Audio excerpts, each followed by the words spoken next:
ازادارو چند فقرے مصائب کے اور مجلس تمام. کون؟ علی اکبر.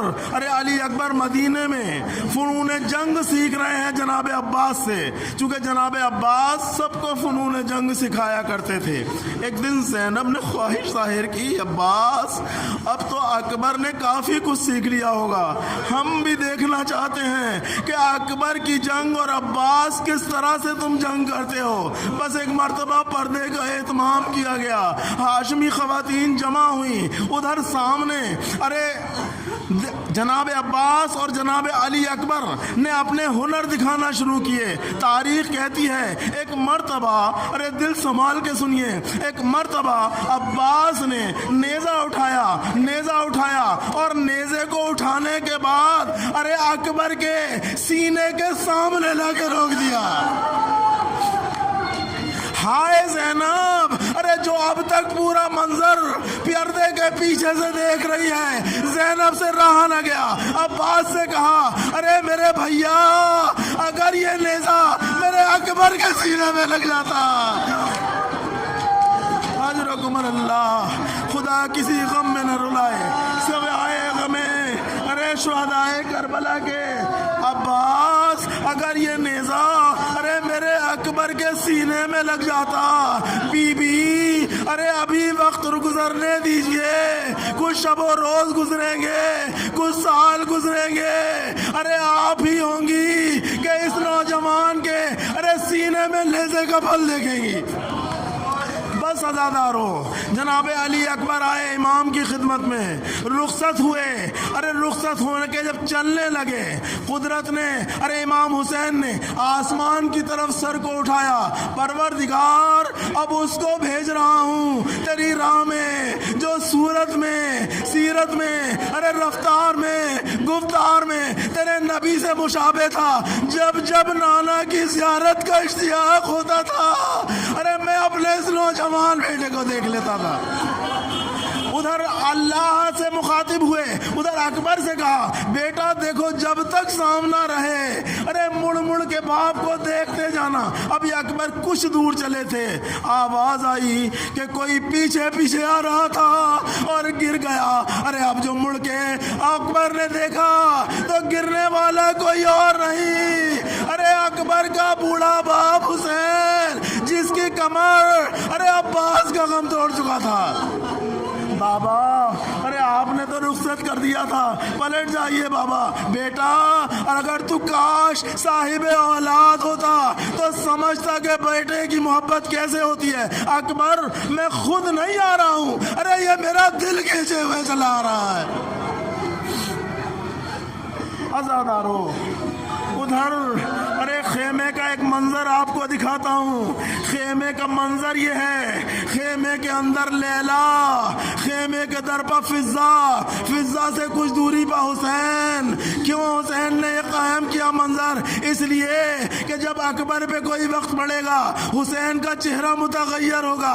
جب حسین کا چہرہ متغیر ہوگا، فضا در خیمہ سے دیکھے گی، خیمے کے اندر لیلا سے جا کے کہے گی. ایک مرتبہ ارے فضا نے دیکھا کہ اکبر حسین کا چہرہ متغیر ہوا. بس ایک مرتبہ دوڑی لیلا کے پاس آئی. بی بی ارے کوئی نامی پہلوان اکبر سے لڑنے کے لیے آیا ہے. بی بی ماں کی دعا بیٹے کے حق میں مستجاب ہوتی ہے، دعا کیجئے. ایک مرتبہ دعا کے لیے لیلا نے ہاتھ اٹھائے. اے پروردگار، اے یوسف کو یعقوب سے ملانے والے، اے یوسف کو یعقوب سے ملانے والے، اے اسماعیل کو ہاجرہ سے ملانے والے، میرے بچے کو پلٹا دے. بس ایک مرتبہ اکبر پلٹے، بابا سے پانی کا سوال کیا، دوبارہ پھر گئے.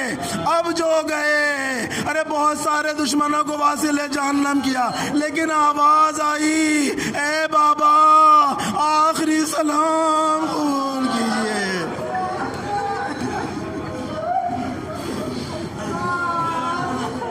ارے اب تک جو بھی ارے گھوڑے سے گرتا تھا، آواز آتی تھی آقا خبر لیجئے، لیکن اکبر نے یہ نہیں کہا ارے بابا خبر لیجئے، تاریخیں کہتی ہیں اس لیے نہیں کہا کہ اب تک تو جب بھی حسین آتے تھے کوئی سنبھال کے لے آتا تھا، اب حسین کو کون سنبھال کے لائے گا؟ حسین ارے ٹھوکرے کھاتے ہوئے اکبر کے سرانے پہنچے، دیکھا زینب ارے اکبر سے پہلے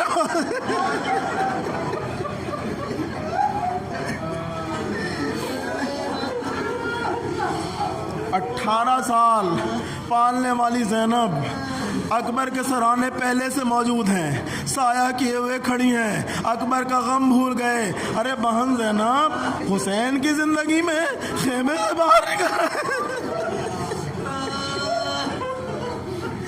زینب کے بازو کو تھاما، آؤ بہن، ارے ابھی تو حسین زندہ ہے، تمہیں خیام کے اندر پہنچا کے آئے، زینب کو خیمے کے اندر پہنچا کے آئے، بیٹھے بیٹے کے سرانے، بیٹا کیا حال ہے؟ بیٹا اینڈیاں رگڑ رہا ہے، دیکھا سینے پہ ہاتھ ہیں، بیٹا کیا حال ہے بابا؟ ارے سینے میں نیزے کی ہنی ٹوٹ گئی بابا، ارے نیزے کی ہنی سینے میں ٹوٹ گئی ہے، بہت تکلیف دے رہی ہے بابا، اگر ہو سکے تو کسی طرح سے نیزے کی ہنی نکال دیجئے۔